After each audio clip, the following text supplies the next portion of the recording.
avec les Damelo Siré. Bon, bref, on commence par tribune quotidienne. À la une de... Damelo Siré. Les Ngoyane. Le Tchosan au Sénégal. Ngoyane matinal. Je ne sais pas ce que vous pensez. Ngoyane là. Waaw. Mais lu xew. Dara. Man nga xaw ma lan la gars yi. Non, man, je parle de affaire au lac de guerre 2 yi mooy lan. Non, Gris Bordeaux, non, Gris. On dit bon léegi benn adversaire yow buggoo bëre ak lac de guerre 2 bu ne kooku saful mbër. Non, je dis mais attends, mais lac de guerre 2, personne n'a réussi à le terrasser normalement comme ça. Attention, c'est un vrai athlète. Mais c'est facile de dire que non, il n'attaque pas. Mais allez-y, le prendre. Non, personne n'arrive à le terrasser. Mais qui est saful mbër. Bon, Aminata Tall. Je n'ai pas envie d'utiliser la célèbre envolée de feu le professeur Ibader Thiam. Tu sais, quand il appelait Birahim Touré, c'était tellement beau à entendre. Wake, Touré. Alors, qu'il disait, sorti comme un diable de sa boîte. Mais ce n'est pas le cas parce que quand même une dame, on ne va pas quand même... Vraiment, bref. Mais Aminata Tall, qui a été quand même une forte personnalité, qui est une forte personnalité politique dans ce pays, et qui aujourd'hui sort de sa réserve ou de son calme olympien. J'ai envie d'utiliser ces expressions. Calme olympien. C'est bien ça, Thierno Birahim.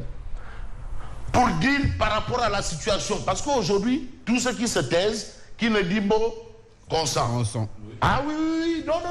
C'est facile de faire, non, ben, on aurait pu à la tonton Abipsi. Voilà. Macky Sall est responsable. Voilà. Macky Sall est responsable. Ah, Aminata Tall sur la situation tendue de la scène politique. Macky Sall est responsable. Ah, c'est tout sauf une élection. Non, mais quand même, elle a été quand même... Mais il... C'est toujours présidente honoraire. Mais non, mais il s'agit de Aminata Tall.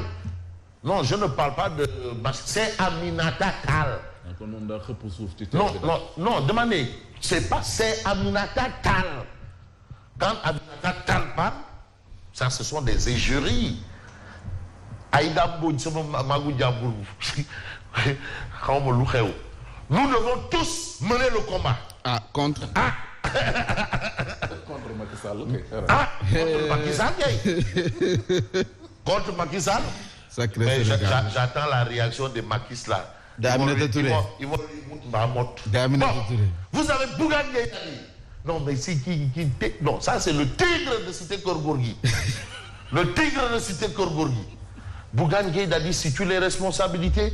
Mais toutes ces dérives, ces morts, ces arrestations reposent sur le dos du Conseil constitutionnel.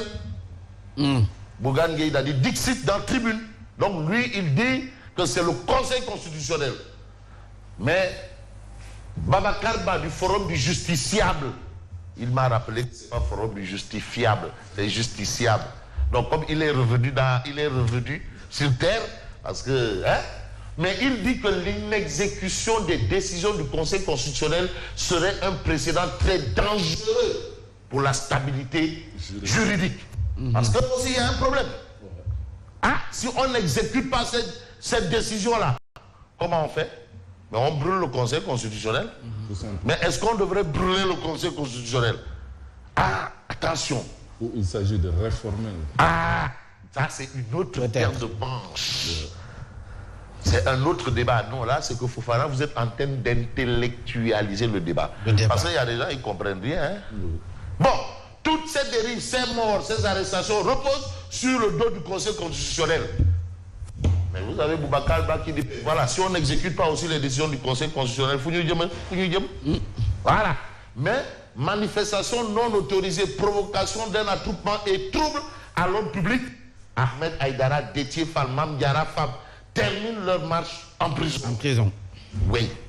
Voilà la situation dans laquelle nous sommes. On se prépare à aller vers les législatives, mais on termine par là. Voilà la situation politique de l'heure. Ce sont même des candidats, Oui. C'est des candidats. Déthié Fall est sur la liste. Karara est sur la liste. Mame Diarra Fam, le pitbull aussi. Oui. Oui, le pitbull de Ziguinchor, Guy Marius Sagna. Donc ce sont des candidats qui sont au Niouf. Comment on peut comprendre ça? En tout cas, on peut voir ce que nous livre Vox Populi par rapport à la situation. Mais Vox Populi, parle de Aminata Tall qui prend le maquis. Foulaye Diaye Dakar. Ah bon? Foulaye Diaye Dakar. Elle prend le maquis. Personne ne peut m'empêcher de dire ce que je pense. Les républicains fondamentaux ne se reconnaissent plus dans le système de Macky Sall. Les républicains fondamentaux. Oui. Les républicains. Mais ça, je me souviens de cet ouvrage de Diène Farba Sarr. Parce que avant, c'était un combat pour la République. Macky Sall, un combat pour la République. C'était ça son combat. Les fondamentaux, les valeurs. D'où la création de soutien à Macky Sall de Diène Farba Sarr. Mais avec Diène Farba Sarr, ces gens-là, les gens qui étaient toujours aux aguets, c'est-à-dire les ouais, ils sont où? Mais ces gens-là sont où? Ceux qui défendaient sur la base des fondamentaux. Et c'est ça que je rappelle Aminata Tall. La lionne du Baol sort de son hibernation. Ziguinchor, mort d'Idrissa Goudiaby. Les révélations de l'autopsie. L'autopsie ne parle pas de mort par balle. Parce que là aussi, il faut faire très attention. Le rapport fait état d'une mort violente par une arme blanche. La police n'utilise pas d'arme blanche. Non. La police n'utilise pas d'arme tranchante. Voilà. Contondante et tranchante comme une hache ou un sabre.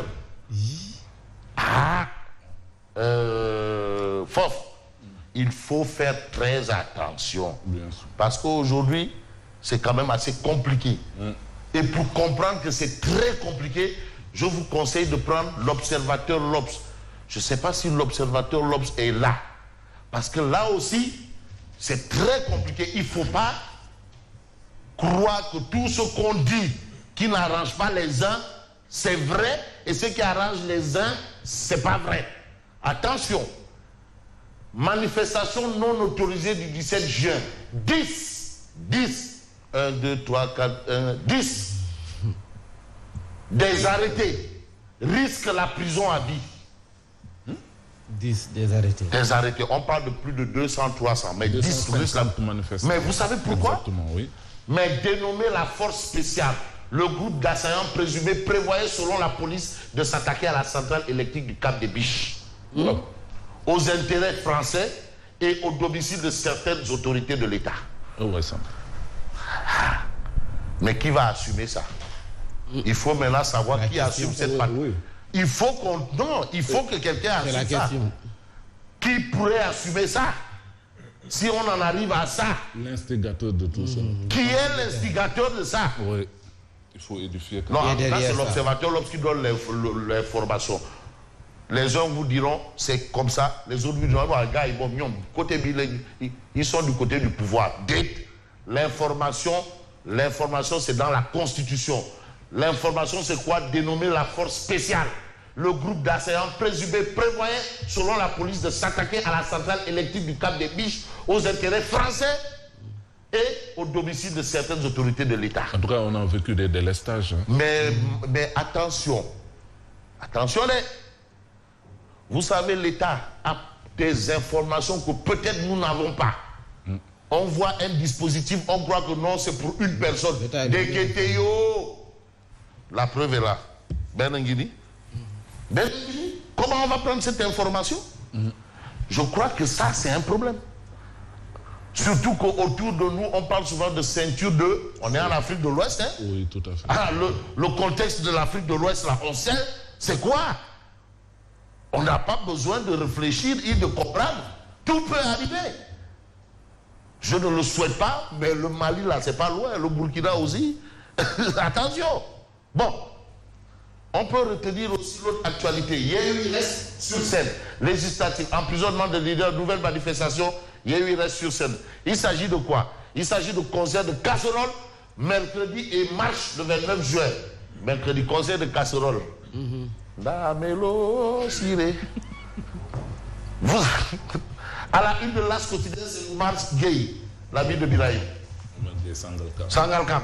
Oumar Gueye fâche l'AMS. Et puis marche avortée du 17, Ahmed Aïdara, Déthié Fall, Mame Diarra, femme écrouée.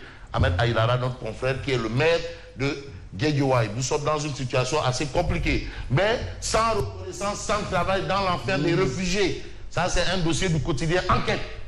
C'est les problèmes. Tout à fait. Ah non. Beaucoup d'enfants de réfugiés courent des risques d'apatrie. Ils sont sans toit, sans éducation, sans soins médicaux. Au Sénégal, ils ne bénéficient pas du soutien du HCR selon eux. Il y a un problème. C'est ça les problèmes. Ou des réfugiés. Aminata Tall rencontre avec ses militants à Diourbel. Aminata Tall attaque Macky Sall. Ah, oui, ça.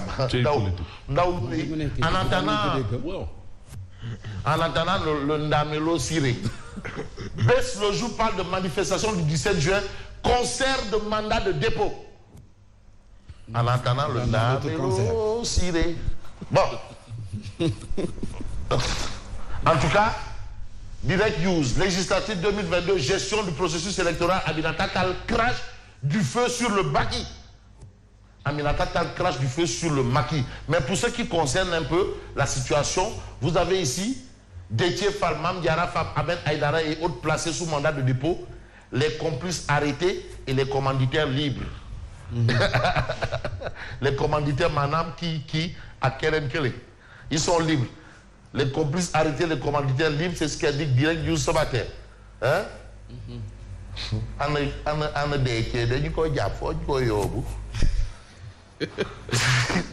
Bon, je vais terminer avec Anaki du Queen Bees pour le Kekal, Dédé. Youssou Ndour, concert sans tabac au lieu de 100 casseroles. Sans tabac au lieu de 100 casseroles. Et vous avez ici, mon patron dit qu'il préfère de loin les concerts